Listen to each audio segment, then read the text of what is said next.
Mhm, mhm. Okay, so let's let's talk a little bit about how we got to this uh, position that we're in today, and I'd like to look at this article a little bit. Maybe you can talk about it. That's on your CWIN website, and it's about the so-called Monterey agreements that took place in 1992, I guess, or 1994, 1994, and it's a rather sordid affair. Can you? And it kind of explains like who has the real power behind water management in the state of California. I think that's the purpose there. So go ahead and talk about that. Yeah, and I will in just a sec. I just want to wrap on the tunnel. Sure. It's the cost estimate. I mean, whether it's 60, whether if it gets built, whether it's 60 billion or 80 billion, or even if it's 40 billion, it sort of doesn't matter in the sense of we cannot afford. Right, we're already seeing these huge rate increases. There is no way that there is enough ability to pay for a huge tunnel plus these local water sources, the recycled water build out, the stormwater. All of the above is not a strategy that actually works because it is not affordable. So fundamentally, this decision point is about how the state and the powers that be are responding to climate change. The tunnel is about trying to maintain the status quo in the face of climate change, right? Oh, well, the climate's changing. We're just going to take more water to make up for the gap. And the governor actually has been very clear about that in his plans and his messaging. Oh, the state is losing its water supply, and we're going to throw all kinds of money out there to try to maintain the level of water supply and use we have now. Is there any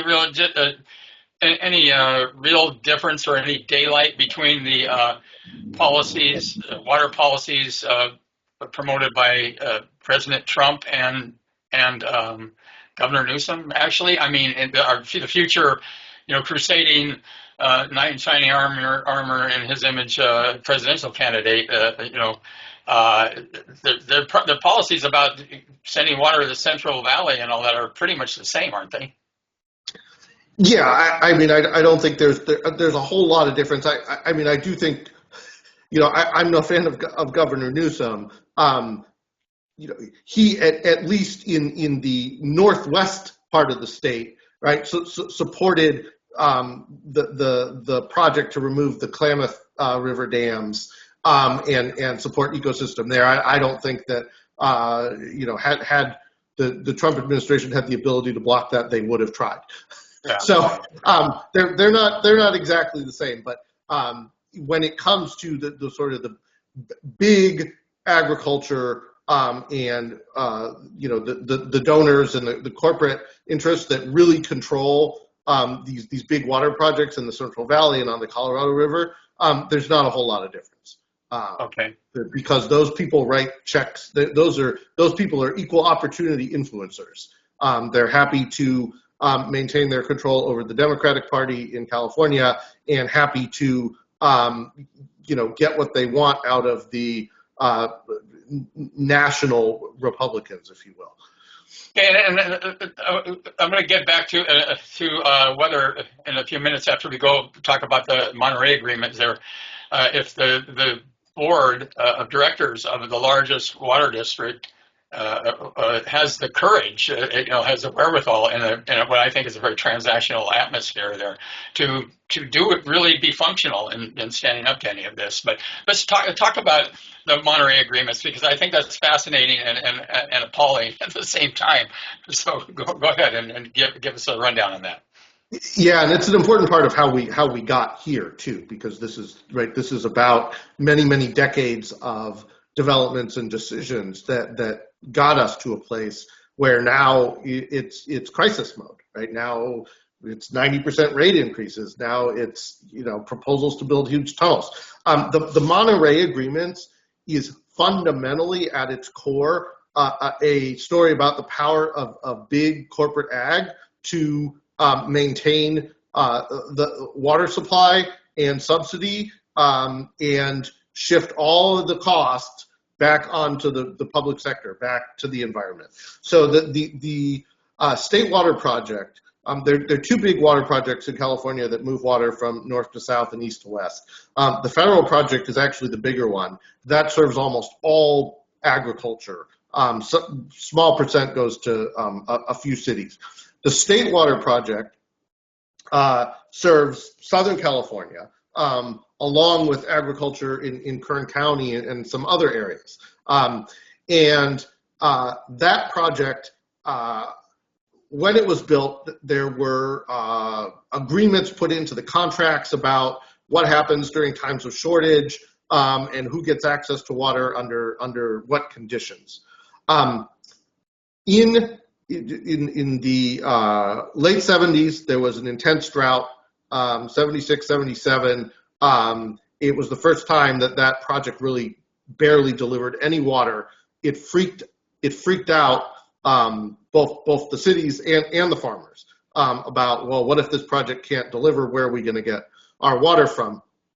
And that was sort of the first taste of, oh, we've got a problem here. And then a decade later, starting in 1987, there was another drought. That drought lasted 5 years.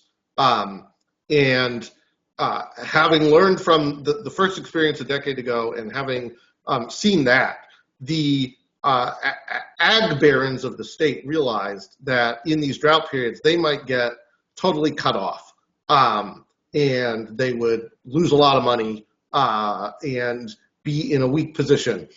So what the Monterey agreements were secret negotiations that took place in sort of at the end of that second drought period in the beginning of the 90s to rewrite the rules so that the control of the water, both from the groundwater storage and the water flowing through the canal, would be more favorable to agriculture.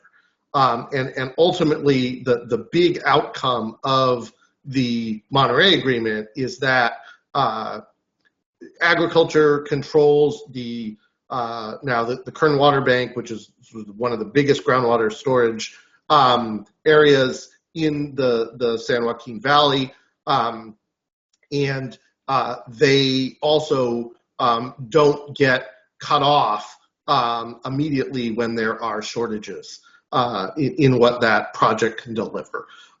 So it was really a huge win for, again, big corporate ag interests, and the main loser, as usual in California water, is the environment. But it also put the urban areas in Southern California at a disadvantage as well. So that's the main takeaway from the Monterey Agreement.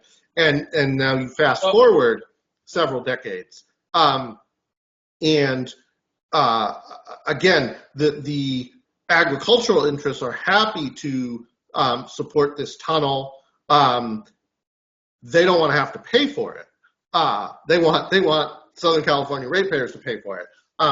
But they are in a much stronger position than they otherwise would have been, but for these agreements. So